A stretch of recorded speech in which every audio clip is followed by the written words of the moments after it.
थंडी म्हटलं की चेहरा आपण छान ठेवत असतो, चेहऱ्याची मस्त काळजी घेत असतो, पण हा तुम्हाला प्रश्न पडतोय का की थंडीमध्ये आपली हाताची पायाची त्वचा ही काळी काळी दिसायला लागते? नेमकी त्या मागची कारणं काय आहेत, त्यावरती उपाय काय आहेत, याचाच हा व्हिडिओ आहे. व्हिडिओ शेवटपर्यंत पहा. तर सगळ्यात पहिलं याच्यावरचं सोल्युशन आहे ते म्हणजे मृत त्वचा काढून टाकणं, त्वचा एक्सफोलिएट करणं. हिवाळ्यामध्ये मृत त्वचेचा थर जमा झाल्यामुळे त्वचा ही काळवंटे आणि ती निस्तेज दिसायला लागते. त्यामुळे तुम्हाला काय करायचंय, आठवड्यातून 1 ते 2 वेळा चांगल्या बॉडी स्क्रबनं किंवा अगदी घरामध्ये तुम्ही कॉफी, साखर, खोबरेल तेल असं सगळं एकत्र करून किंवा मी जे तुम्हाला पुढे स्क्रब सांगणार आहे त्याचा वापर करून सुद्धा त्वचेला लावू शकता आणि त्वचा एक्सफोलिएट करू शकता. यामुळे काय होईल, तुमची डेड स्किन निघून जाईल आणि ताजी तवानी जी काही त्वचा आहे, ब्राईटन अप त्वचा जी आहे ती बाहेर येईल आणि रंग तुमचा उजळेल. दुसरा जो पार्ट आहे तो म्हणजे मॉइश्चरायझिंग करणं सुद्धा गरजेचं आहे. थंडीमध्ये त्वचेला आर्द्रतेची गरज असते, मॉइश्चराइज करण्याची गरज असते, त्वचा कोरडी पडत असते. त्यामुळे आंघोळीनंतर लगेचच त्वचा ओली असताना थोडंसं थिक, थोडंसं तेलकट body butter, lotion, cold cream असं तुम्ही लावा.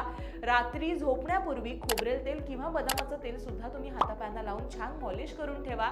अर्थातच त्वचा मॉइश्चराइज एकदा झाली की त्वचेचा रंग जो आहे तो सुधारणार आहे. आता त्यानंतर मी तुम्हाला सांगणार आहे तो म्हणजे वेगवेगळ्या प्रकारचे बॉडी स्क्रब किंवा मास्क कसे बनवायचे.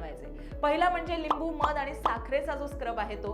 लिंबू मध्ये नैसर्गिक ब्लिचिंग एजंट असतं, ब्लिचिंग एजंट म्हणून काम करत असतं. तर साखर ही डेड स्किन काढण्यासाठी खूप महत्त्वाची असते. या पॅकसाठी तुम्हाला काय करायचंय, लिंबाचा रस 1 चमचा घ्यायचा आहे, मध 1 चमचा घ्यायचा आहे आणि त्यानंतर बारीक केलेली साखर, म्हणजे अगदी तुम्हाला पावडरही नाही करायची किंवा जास्त दाणेदार ठेवायची नाही, मीडियम मोडमध्ये बारीक साखर करून घ्या आणि ती 1 चमचा घ्या. हे मिश्रण छान तुम्हाला एकजीव करायचंय आणि त्यानंतर जिथे जिथे तुम्हाला वाटतंय आपल्या त्वचेचा भाग काळा झालाय तिथे तुम्हाला साधारण 5 मिनिटं स्क्रब करायचं आहे. गरम पाण्याचा वापर करायचा नाहीये, कोमट पाण्याचा वापर करा आणि तो जो काही स्क्रब आहे, तो जो काही पॅक आहे तो तुम्हाला छानपणे धुवून टाकायचा आहे. एक टिप यामध्ये तुम्हाला द्यायची आहे की लिंबू वापरल्यानंतर लगेच सूर्यप्रकाशामध्ये तुम्हाला जायचं नाहीये, त्यामुळे तुमची जी त्वचा आहे ती जास्त सेन्सिटिव्ह होऊ शकते. त्यामुळे हे सगळं तुम्ही करू शकता. हा जो पॅक आहे तो जर तुम्ही रात्री लावला तर जास्त इफेक्टिव्ह ठरेल. दुसरा पॅक आहे तो म्हणजे दही आणि हळद यांचा मास्क. दह्यामध्ये लॅक्टिक ऍसिड असतं जे नैसर्गिकरित्या तुमचा त्वचेचा रंग उजळवण्यासाठी आणि त्वचा मऊ करण्यासाठी खूप फायदेशीर ठरत असतं. यासाठी काय साहित्य आहे, 2 चमचे छान दह्याचे घ्यायचे आहेत, हळद साधारण चिमूटभर घ्यायची आहे आणि जर तुम्हाला वाटलं तर त्याला बाइंड करण्यासाठी बेसन सुद्धा तुम्ही 1 चमचा घेऊ शकता. पर्यायी आहे पण ते घेतलं तर जास्त इफेक्टिव्ह ठरेल. हे सगळं मिश्रण तुम्हाला छान एकत्र करायचं आहे. एकदम त्याची जाडीही नाही आणि एकदम पातळी नाही, इवन अशी त्याची पेस्ट करून घ्यायची आहे आणि जिथे जिथे तुम्हाला वाटतं की आपले हातपाय काळे झालेले आहेत तिथे तुम्हाला ठेवायचं आहे. हा पॅक तुम्हाला 20 मिनिटं सुकून द्यायचा आहे. मास्क सुकल्यानंतर तो रगडत तुम्हाला काढायचा आहे, जेणेकरून अशा प्रकारे तुम्ही त्याला काढून टाका आणि थंड पाण्याने धुवा. बघा तुम्हाला लगेच याच्यामध्ये इफेक्ट दिसणार आहे.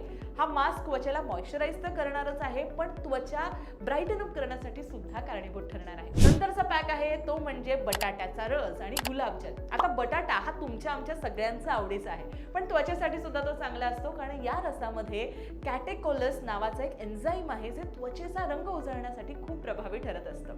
यासाठी काय साहित्य लागणार आहे, तर बटाट्याचा रस. तो कसा काढायचा, तर बटाट्याचा तुम्ही किस करू शकता आणि एखाद्या सुती कपड्यामध्ये छान त्याला गाळून घ्या. 2 चमचे बटाट्याचा रस घ्यायचा आहे, गुलाबजल त्यामध्ये 1 चमचा टाकायचा आहे. हे मिश्रण अर्थात एकत्र करायचं आणि हे मिश्रण तुमच्या जिथे जिथे टॅन झालेलं आहे, जिथे जिथे काळपट तुम्हाला वाटतंय तिथे तुम्ही लावायचं आहे.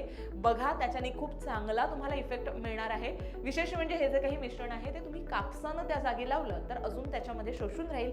20 ते 25 मिनिटं छान ठेवा आणि नंतर साध्या पाण्यानं त्याला धुवून टाका. या सगळ्या गोष्टी केल्यामुळे, हा पॅक लावल्यामुळे त्वचेवरचं टॅनिंग आणि काळपट ठिपके वगैरे डार्क पॅचेस जे असतात ते सुद्धा निघून जाणार आहेत, त्यामुळे तुम्ही करू शकता. यानंतरची जी टिप आहे ती म्हणजे छान मास्क लावून झाला की सनस्क्रीन वापरायला विसरू नका. हिवाळ्यामध्ये सूर्यप्रकाश सौम्य वाटत असला तरी सुद्धा सूर्यामुळे जे UV रेज येतात त्याच्याने टॅनिंग होऊ शकतं. त्याच्यामुळे थंडीत सुद्धा तुम्हाला कुठल्याही प्रकारचं सनस्क्रीन हे वापरायचं आहे. घराबाहेर पडण्यापूर्वी SPF 30 किंवा त्याहून जास्त SPF असणारं सनस्क्रीन तुम्ही हातापायांना लावा. जितकी काळजी तुम्ही चेहऱ्याची घेताय तितकीच काळजी शरीराची सुद्धा घ्या. Last but not the list, गरम पाण्यानं अंघोळ करणं तुम्हाला टाळायचंय. हो, थंडी म्हटलं की आपण कडकडीत गरम पाणी घेतो पण त्यामुळे त्वचा जास्त डॅमेज होत असते. त्वचेमधलं जे नैसर्गिक तेल आहे ते निघून जात असतं, त्वचा निस्तेज आणि कोरडी होत असते. त्याच्यामुळे आंघोळीसाठी कोमट पाण्याचा वापर करा. आंघोळीचा जो जास्तीत जास्त पाण्यामध्ये राहणं आहे ते थोडं कमी करा आणि छान प्रकारे तुमची आंघोळ होऊ शकते. आणि त्यानंतर एक छोटीशी तुम्हाला अजून टिप द्यायची आहे. तुम्ही ग्लिसरीन आणि गुलाब पाणी एकत्र करून ते मिश्रण जरी तुम्ही त्वचेला तुमच्या लावलं, स्पेशली रात्री लावलं, तरी सुद्धा त्वचा हायड्रेट होण्यासाठी फायदा होणार आहे. सातत्याने ही गोष्ट तुम्ही केली तर तुमचा जो रंग डल झालेला आहे तो सुद्धा ब्राईटन अप होईल. तर मंडळी, जसं मी सुरुवातीलाही तुम्हाला म्हटलं की त्वचेची जितकी काळजी घेतो तितकीच शरीराची सुद्धा काळजी घ्या. आणि या ज्या मी तुम्हाला टिप्स सांगितल्यात ना, तर तुम्ही जर फॉलो केल्या तर हा म्हणता तुमच्या त्वचेचा जो काळपटपणा आहे, जी काही डल झालेली तुमची त्वचा आहे, ती थंडीमध्ये सुद्धा एकदम तजेलदार, एकदम उजळ आणि एकदम भारी दिसणार आहे. त्यामुळे हा व्हिडिओ कसा वाटला नक्की कमेंट करून सांगा आणि लोकमत सखीला फॉलो सबस्क्राईब करायला विसरू नका.